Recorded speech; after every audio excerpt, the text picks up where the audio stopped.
Salam teman sejawat. Pada kesempatan kali ini kita akan belajar mengenai tata laksana di bidang bedah vaskular dan endovaskular untuk lesi di poplitea, yaitu aneurisma poplitea. Sebelumnya, perkenalkan nama saya Dr. Yasmon dari Bedah Vaskular dan Endovaskular RSCM FKUI. Dalam video ini, teman sejawat akan belajar bagaimana kita mengenali lesi di poplitea, mendiagnosis, dan bagaimana memberikan treatment yang tepat untuk pasien dengan pendekatan minimal invasif maupun dengan pembedahan terbuka. Yuk, langsung saja kita bahas. Teman sejawat, mengapa kita harus mengenali lesi yang menyangkut arteri poplitea secara cepat? Karena di fossa poplitea mengandung arteri, vena, dan saraf, dan mereka semua berada dalam suatu kompartemen yang sangat sempit. Apabila terdapat aneurisma atau suatu bekuan darah, maka akan sangat mudah menekan organ yang lain dan berakhir ke keadaan limb threatening yang berujung amputasi. Teman sejawat, dalam penata laksanaan suatu kelainan vaskuler, penting bagi kita untuk mengetahui anatomi di fossa poplitea. Arteri femoralis superficialis menjadi arteri poplitea pada adductor hiatus. Fossa poplitea dibatasi oleh beberapa otot di bagian medial, lateral, dan bagian inferior.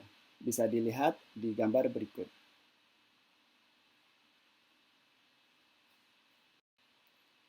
Teman sejawat, lesi di arteri poplitea bisa bermacam-macam, di antaranya aterosklerosis, aneurism, traumatic injury, arterial embolus, atau popliteal artery entrapment syndrome, atau cystic adventitial disease.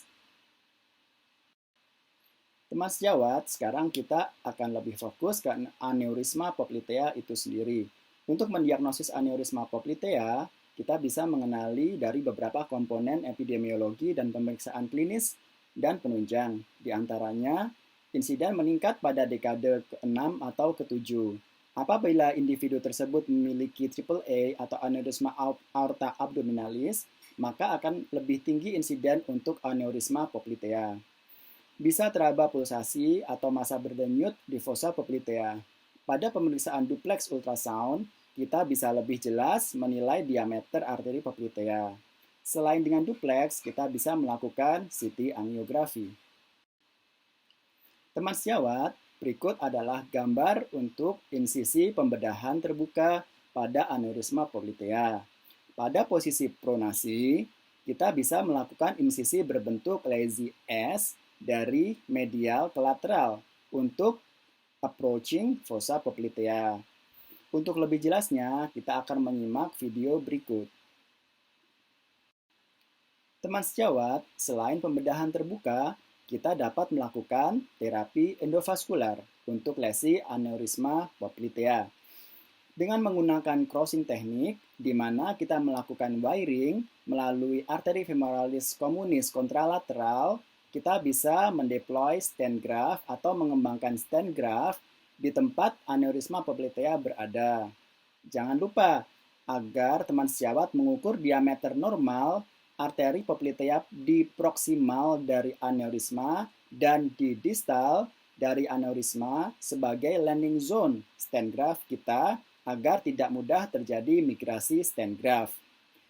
Tujuan dari deployment stent graft adalah untuk mengeksklusi aliran darah ke dinding aneurisma poplitea, sehingga akan mencegah terjadinya ruptur aneurisma yang akan berakibat kepada amputasi dari ekstremitas pasien. Teman sejawat, perlu diketahui bahwa tidak selamanya terapi endovaskuler maupun terapi pembedahan terbuka atau open repair adalah lebih superior dibandingkan salah satunya.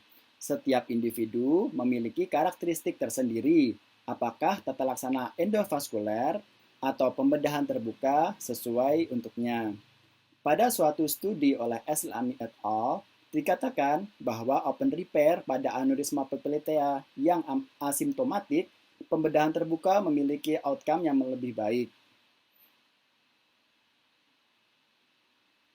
Di sini kita bisa melihat bahwa EPAR versus OPAR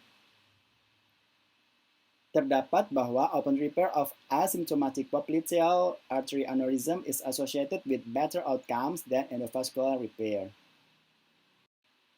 Teman sejawat, sekian pembahasan kita kali ini untuk tata laksana vaskular untuk aneurisma poplitea. Semoga teman sejawat bisa lebih memahami dan menjadi lebih tertarik untuk mempelajari kasus-kasus di bidang bedah vaskular dan endovaskular. Apabila teman sejawat memiliki pertanyaan, kritik, maupun saran, silakan melayangkan surel ke alamat berikut. Sampai jumpa teman sejawat di video-video berikutnya. Salam!